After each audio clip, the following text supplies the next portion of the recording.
So welcome back to another rebuild here on NBA 2K25 Next Gen. In today's video, we are back with another episode of our Trading Every Player rebuild series. Today it's going to be the Philadelphia 76ers. The Sixers had one of the crazier off seasons we have seen in a very long time. Of course, the big blockbuster signing of Paul George. They obviously extended Tyrese Maxey, and they brought in a lot of quality role players.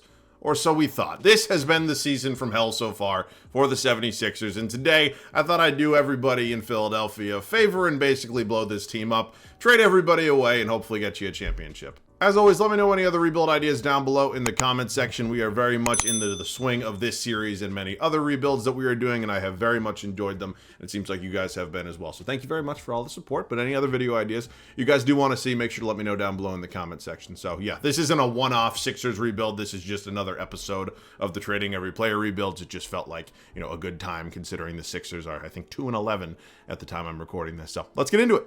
We're not going to spend a lot of time going over all the issues that the 76ers have right now. I mean, of course, we can talk about their really, really bad record. We can talk about the tension in the locker room that is very, very evident. And it just really hasn't been a good season for Philly so far. I mean, it feels like everything that could have possibly gone wrong has gone wrong. The one positive is they drafted Jared McCain, who looks absolutely fantastic, but we're not going to get to use any of those players today. If this was a normal Sixers rebuild, yeah, we discuss it a little bit further, but those issues aren't really going to be apparent today because, of course, we're not going to get to use any of these players. So just wanted to preface that if you're, wondering why I'm not talking about the tragic situation that the Sixers do find themselves in. So, it is a relatively talented roster. Is it the most talented roster in the world? I wouldn't say that, but there are a lot of really quality players here, and the Sixers are in a window right now. They kind of have to win. So we're going to see what we can do today. Maybe get a little bit younger, maybe a little bit more versatile, a little bit better depth, because they do have quality depth. I just wouldn't say it is the best in the world. So we'll start out with Joel Embiid, obviously an MVP, obviously a guy that has,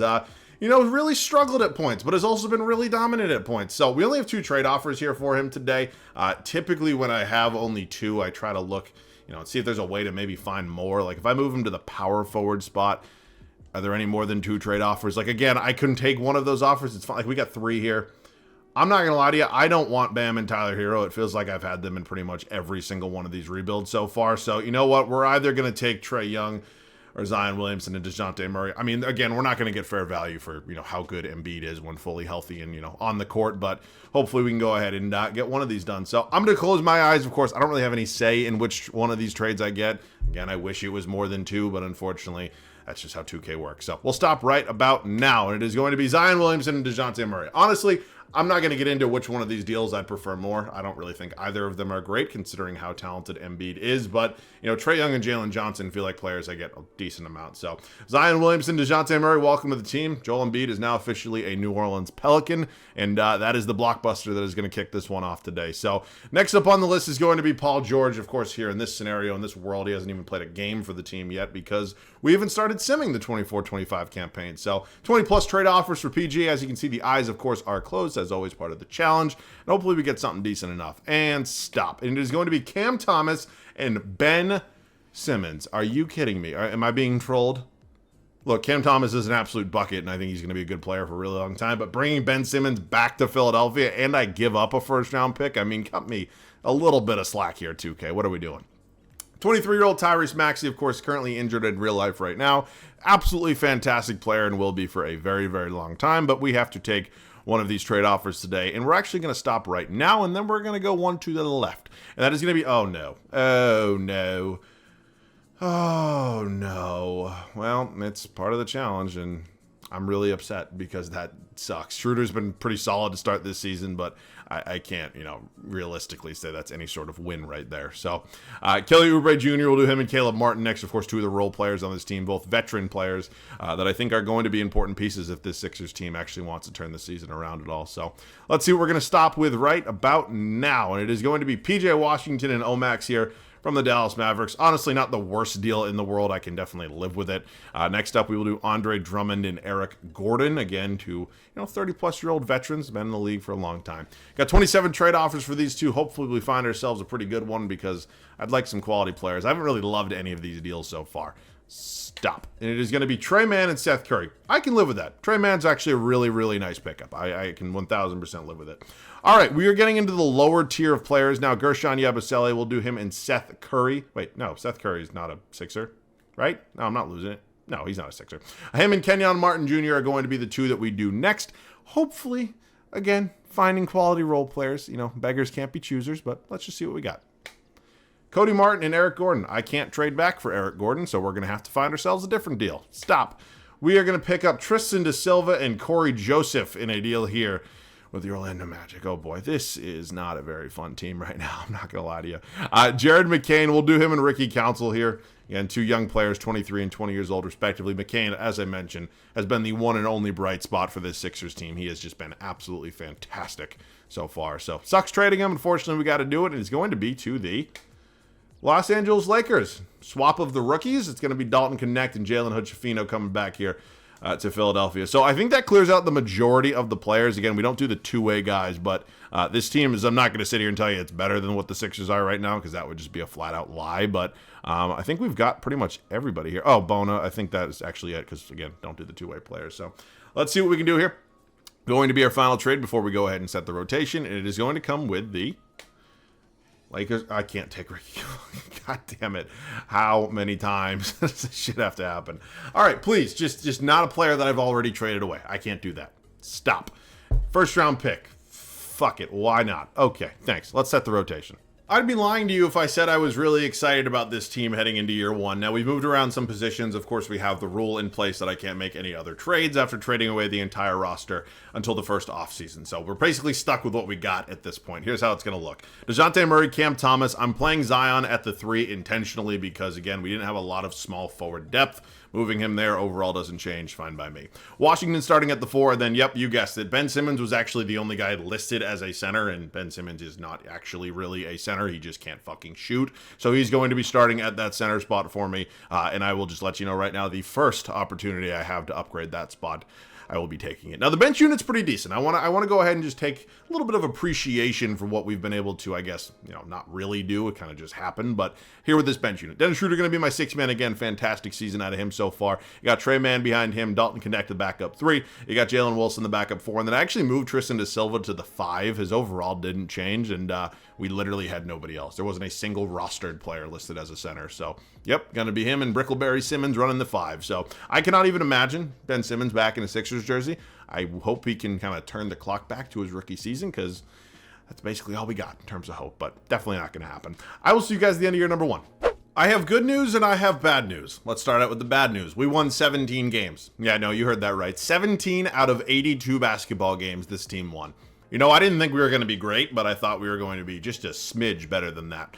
Now, the good news, our first round pick, currently owned by the Oklahoma City Thunder, is top 6 protected. So in all likelihood, unless things completely go to shit somehow, we should have our draft pick this year. Maybe Cooper Flagg, we'll find that out shortly. Now, Luka Doncic, he is your MVP, Reza Shea Rookie of the Year, Russell Westbrook, Victor Wembanyama, Amen Thompson, Trae Young, and Jason Kidd. So we are going to take a glaring look at this entire roster and what we are currently working with, and certainly assess the situation that we have now found ourselves in. So bottom of the East, bottom of the league, it is hopefully going to be a really, really good pick for us. So even, just want to put it out there, if 2K fucked up the protections, I'm going to take my draft pick back. Just want to make sure that's clear, because I trust Fanspo a lot more than I trust 2K. Here are the numbers. You got Zion Williamson leading us in scoring, Cam Thomas not far behind him, DeJounte Murray, Schroeder, Washington, Mann, Connect, Simmons, Da Silva, and then Wilson. Rebounding department going to be led by Brickleberry Simmons, same with the assists. Okay, not going to be participating in the playoffs in year 1. I didn't really think we had a chance to do that anyways, but, well, what the fuck? Really? Okay. It's going to be the Dallas Mavericks, running back a very, very fun finals. I was 11 years old when the 2011 finals happened, and I remember bits and pieces of it, but going back and watching the highlights was so different. What an unbelievable finals series. Dallas, same result as last time. Get it done, and they end up beating the Miami Heat. Luka Doncic, finals MVP. Okay, this is obviously the most important part of this video so far. We are at a point right now where we're going to have to kind of make a lot of big decisions. And let's start out first and foremost with the draft pick. I am hoping and praying that it stays within the top 6. And hopefully I just get the goddamn pick. Okay, it fell to 5. Anybody surprised there? I'm sure as shit not. Okay, number 5 overall pick. Is this going to be the end of Nick Nurse?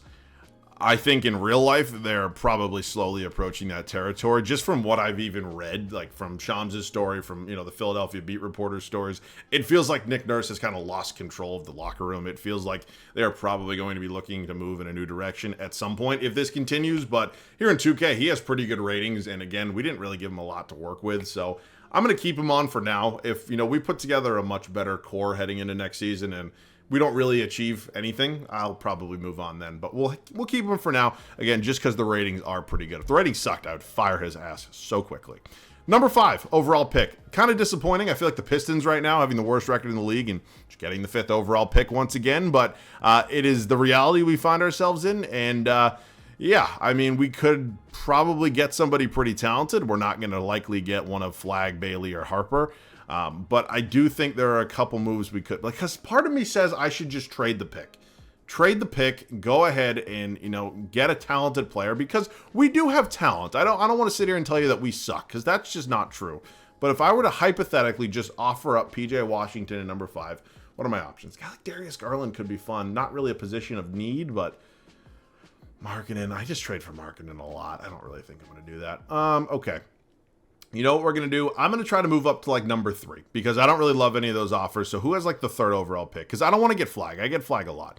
So it is the Wizards with the 3rd overall selection as of now. Again, I'm not really sure what it's going to take. We don't have a ton of assets to hypothetically make this deal happen. So like if you want, I kind of want to hang up. Nope, don't want to give up Connect.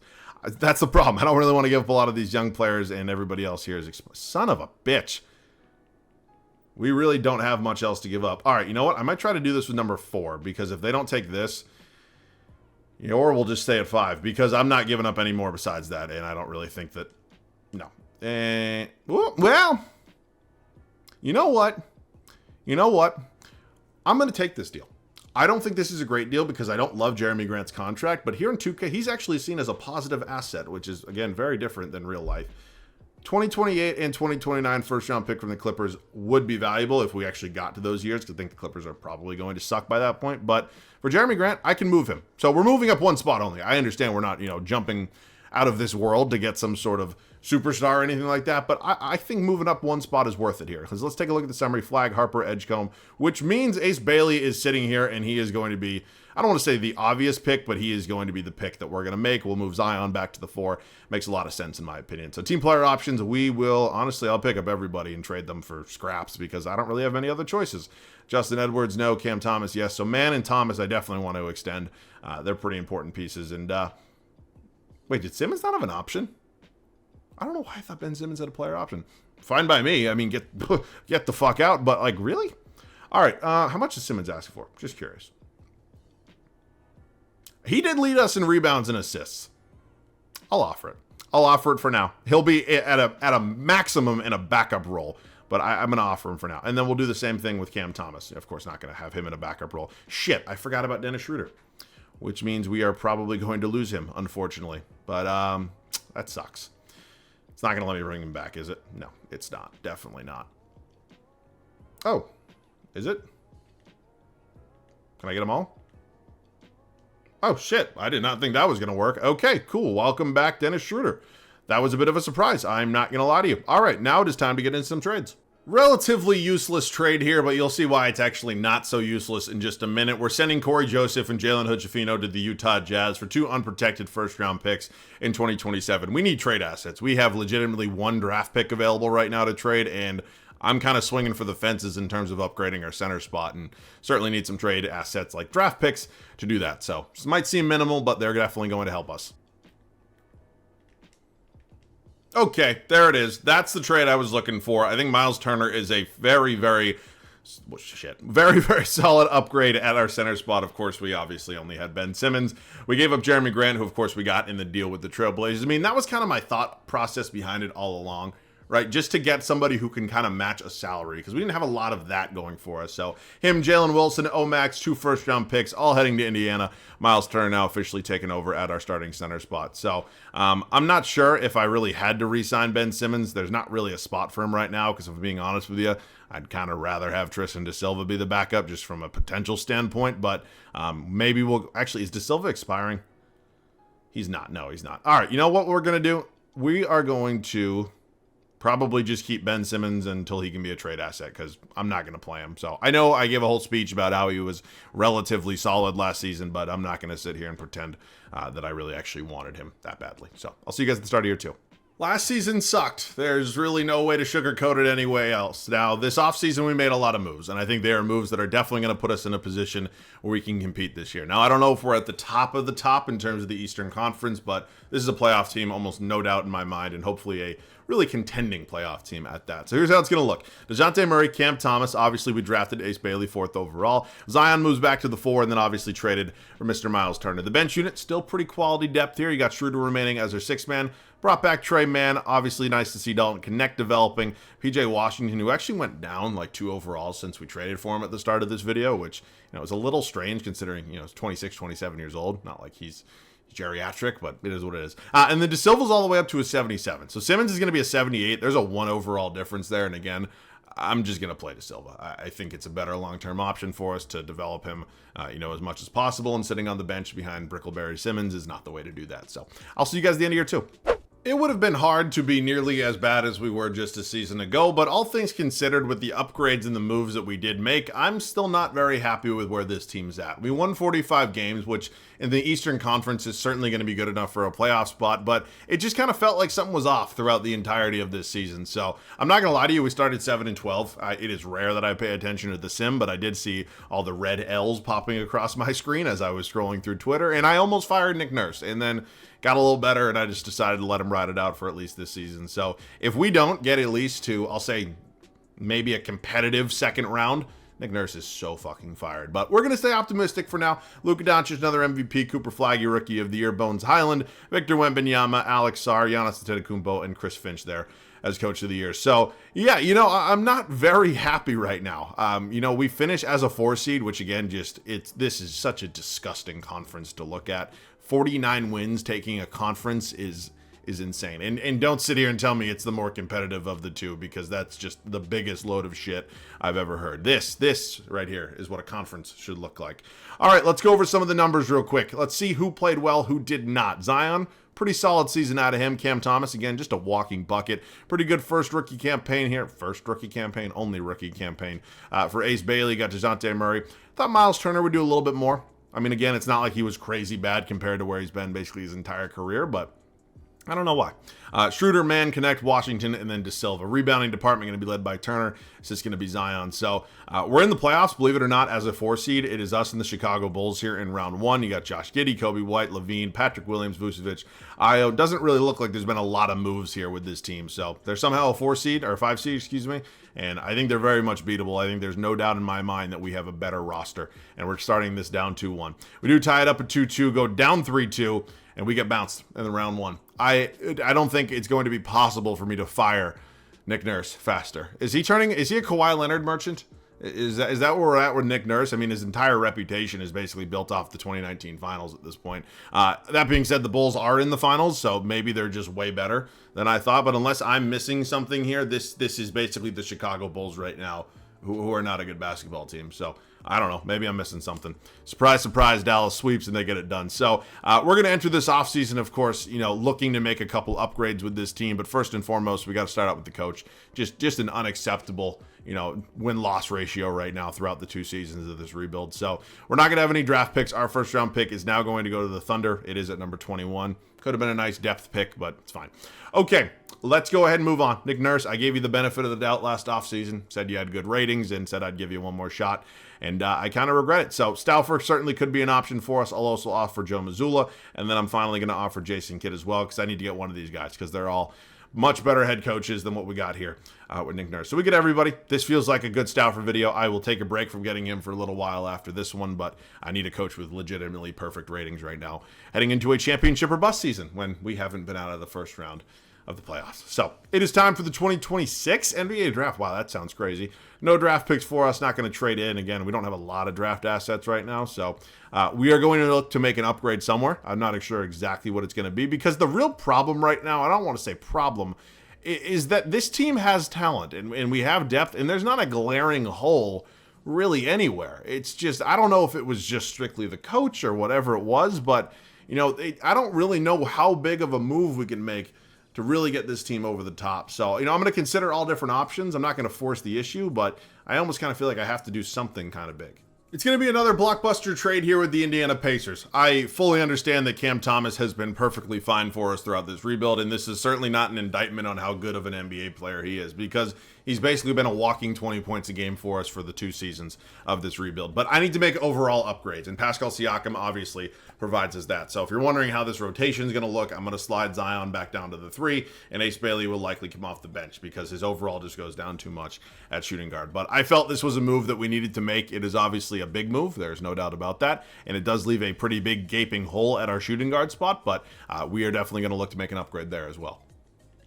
Okay, trade has been pulled off. Might have been a little bit of an overpay, but honestly, I can live with it. Dennis Schroeder, who's obviously been a pretty quality 6th man for us so far. PJ Washington, the only 2 first-round picks we had remaining, and then I did have to throw in Tristan da Silva as well, all sent to the Houston Rockets for Jalen Green. So I would say he's a slight upgrade over Cam Thomas. I think he can do a little bit more than what Cam Thomas provided for us, and of course, he is a higher overall. So I'm excited about having Jalen Green here. It is just now going to go ahead and change up a few other things because we're going to slide Zion down to the 3, where he does go up a singular overall. And then we're probably going to make 1 or 2 more trades, and then we are going to have to look into free agency because we don't have a lot of depth right now. So let's just see where things stand, son of a bitch, as of now. Need to find ourselves a backup point guard. Dalton Knecht could be on his way out, whether it's backup power forward, backup small forward. You know what I could do? I could just move Ace Bailey. Well, he's going to go down 2 overalls if I move him to the power forward spot, isn't he? He is. Fuck it. It's fine. It's not the end of the world. It does suck, but he's coming off the bench anyways, so it's fine. All right, backup point guard and then backup center. That's what we got to do. Again, we're going to be scraping pretty much at the bottom of the barrel, but it's kind of the situation we put ourselves in, and we're going to have to live with it. You know what? Let's bring back Paul Reed. Of course, not a current Philadelphia 76ers, so of course we are entitled to bring him back, I guess, in some way if we'd like to. And in the backup point guard spot, again, I know I got Ty Jerome the other day, and I promise I'll pause on doing it going forward, but he is the highest overall option, and he is under 30. So, yep, that's what we're working with. Again, it maybe kind of forced the issue a little bit, but that was the situation we found ourselves in. We have not made it out of the first round yet, and I am hoping this is going to be our time to do so. I will see you guys at the start of the final regular season. It is clear to me that this is by far the best team we've had so far. Between progressions and new additions, I think it is clear that we are going to be, at least hopefully, one of the top teams here in the Eastern Conference. Now, so here is how it's going to look. DeJounte Murray, Jalen Green, Zion, who's up to a 95 overall, by the way. New addition here with Siakam, and then Miles Turner. It's just funny, we have the Pacers front court right now. Ace Bailey's up to an 86. If moving to small forward, it's probably an 88. Not saying he was the problem last year. I was definitely not trying to do that with the moves that I did make, but ultimately it is going to be nice to have, veterans in the starting lineup. Ace Bailey coming off the bench as a 6th man. Hopefully it works. I don't really know. Behind him, Dalton Knecht in here, Trey Mann, and then Paul Reed and Ty Jerome. So certainly takes a little bit of a fall off, after Trey Mann, but it's fine. They're playing 10 minutes a night. Who really cares? So very heavy minutes to our starting lineup. Of course, new head coach here with Mike Stauffer, and it has to be the time that this clicks because there's no other option. So I'll see you guys at the end of the final regular season. Been waiting for a season like this all damn video, and it finally happens here in year 3. 67-15 is the final record. It is obviously the best season for us yet, and again, haven't been out of the first round, but thinking championship because I have no other choice. Now, Victor Wembanyama is your MVP at the ripe age of 23 years old. I don't know who Darren Peterson is. I'm not going to sit here and bullshit you good people. Delano Banton, Celtics legend. 6th man of the year. Wembanyama also wins his 3rd straight D-point. Jaden Hardy, most improved. AD, clutch player of the year. And our guy, new head coach, Mike Stauffer, leading the charge, taking home coach of the year. Okay, we're at the point where I don't really care about anything. I don't care about numbers. I don't care about record. I just care about winning games. And I'm really hoping this is the time. Wow, 12 points a game for Pascal Siakam, 13 really. But yeah, the scoring's going to spread out. Ace Bailey off the bench is unbelievable. I mean, I can't even imagine what he would have done if I kept him in the starting lineup. But we're at the point right now where it is time. It is now or it is never. And we start here with the Pistons, who are pretty damn good. They have a young core that is emerging, and, D'Angelo Russell, because everybody needs D'Lo at one point in their career. Let's see what can end up happening here. Quick 2-0 lead for us. Good start. Fake it 3-0. Ladies and gentlemen, we have finally won a playoff series. It took until year 3, but we got it done. Now moving on to the Charlotte Hornets here. LaMelo Ball, Brandon Miller. Shit, I forgot they have Cooper Flag. T. Salon, Mark Williams, Clint Capella, Keegan. Holy shit. That is a lot of big men and a lot of depth off that bench. Okay, this one is going to get interesting. Up 3-1, close them out in 5. Beautiful. Us and the Indiana Pacers. Of course, we've made a few different trades with this team. Cam Thomas, Ben Simmons, And, you know, I think we're better. They're playing Obi Toppin at the 5, which, you know, respectfully, just not a good idea. But let's see what happens here in the East Finals. We are quickly 1-1. We go down 2-1, tied up at 2-2, up 3-2. We win the series in 6. Beautiful. Now here come the Demons in Oklahoma City, who are going to make me nervous. There's no ifs, ands, or buts about that. It is Shea Gildas, Alexander, Dylan Harper, AJ DeBance, J-Dub, Chet. Yeah, we might be cooked, friends. I'm not going to lie to you. You know, the Thunder used to be basically kryptonite in 2K24, and I haven't seen them as much in 2K25, but they're still really talented. There's no doubt about it. So, quick 2-0 deficit. We do win Game 3 and Game 4. Ladies and gentlemen, we've won 3 straight games, and we're on the verge of eliminating the Thunder here. Could we possibly get that done, win 4 straight games and a championship here in our final regular season? Oh my God, we are going to do it. We have pulled it off. I will see you guys in there. It's going to be a 24-point lead for us with 3:15 left to go. Of course, starting the series down 0-2 is pretty much the worst position we could have possibly put ourselves in, but then to win 4 straight games, just not something I do very often. So this would obviously be the craziest, you know, blown lead of all time. I'd like to say confidently that I'm at the point of this video where I don't have to worry about that. But, you know, I guess right now we can talk about the actual 76ers. Of course, this was just an episode of the Trading Every Player Rebuild series. I'm not doing this because the Sixers are, you know, dreadful right now, for lack of a better term. But, yeah, Baylor Shireman. But we can talk about the actual Sixers. Again, I know Embiid's been injured. I'm not really sure. Does anybody know what Embiid's injured with? Like, what is his injury? Because he played in the Olympics, and he seemed totally fine. Of course, was injured last NBA regular season, came back for the playoffs and dealt with some things. But if he was injured and, you know, didn't recover fully, why was he in the Olympics? And so that kind of threw me off. Of course, Paul George has also dealt with some injuries, has come back. Hasn't been great. Tyrese Maxey now injured as well. So, you know, you can throw that out there. You certainly can. But 2-11 is tough to justify no matter what. Because this was the offseason, right? We have basically tried every single combination of players around Joel Embiid that's humanly possible at this point. And it was one of the more hyped up off seasons we've seen in a very, very long time. Right? It's not often these days in the NBA that teams that are, you know, good, if you will, and have quality talent and can go ahead and actually make a playoff push, hopefully, have cap space to sign a Paul George. But they did, and they got it done. And, you know, there's not much left in terms of what the Sixers can do. I mean, you can only fire so many coaches and go through so many different, you know, roster changes until you gotta look in the mirror and just say, shit, that's a bad pass. You know, is it just gonna be never? Is it just never gonna happen, right? And I hope that it does, because as much as I, as a Celtics fan, despise the 76ers, I want to see Joel Embiid, you know, do something in the playoffs. I really do. And it sucks because if this thing continues to go the way it has been, I don't think we'll be getting that this year. And, you know, unfortunately, Paul George isn't getting any younger. Some of the surrounding pieces besides Embiid and Maxey aren't getting any younger. So, you know, I think they just got to ultimately kind of get their shit together. Everybody's got to be healthy. I don't know if Nick Nurse is going to survive the rest of this season. I find it hard to believe, if, you know, they keep sucking, that he will. But my God, it feels like it's one excuse after another. And, you know, I hate to say it and you just kind of put it out there, but when is enough, you know, in terms of the Embiid era, if you will, because you can only throw so much shit out there. Eventually something's got to give. So, you know, I'm not sitting here to beat up on Sixers fans. Trust me, my team does that enough to you. But why? I mean, what are we doing right now with the 76ers? This was supposed to be the best offseason in franchise history. Everybody gave you all A+ all around the board, and it legitimately, you were tied for the worst record in the league. Like, it doesn't get much worse than that. So we're going to be winning this one here. I hope this is some sort of consolation prize. See you guys with the Finals MVP. After trailing 2-0 in the NBA Finals, we end up winning 4 straight games, and Jalen Green, Finals MVP. For those of you who questioned the Cam Thomas trade, just look at that right there. All right, man, fun video, interesting video, to say the least. You know, it felt like this one had a little bit more juice, you know, considering where the Sixers actually are right now in real life. But, of course, ended up with a championship, and I guess that's all you can really ask for. So I enjoyed this one. Again, Sixers fans, I didn't mean to beat up on you during the gameplay and just kind of shitting on your team and on your franchise, but my God, it's as a basketball fan, it's like frustrating to watch the Sixers. Like, every time I put them on, I'm just thinking, okay, maybe something will go right tonight, and it never does. At least it hasn't so far. So I hope you can turn it around. I'd like to see you in the playoffs. I'd like to go ahead and, you know, watch Joel Embiid hopefully healthy in the playoffs for once, alongside Paul George and Tyrese Maxey and and all that fun stuff. But here today, obviously blew up your team and got you a championship. So that's it for me. Let me know any other rebuild ideas down below in the comments section. As always, thanks so much for watching. I love you guys. Catch you guys all in the next one.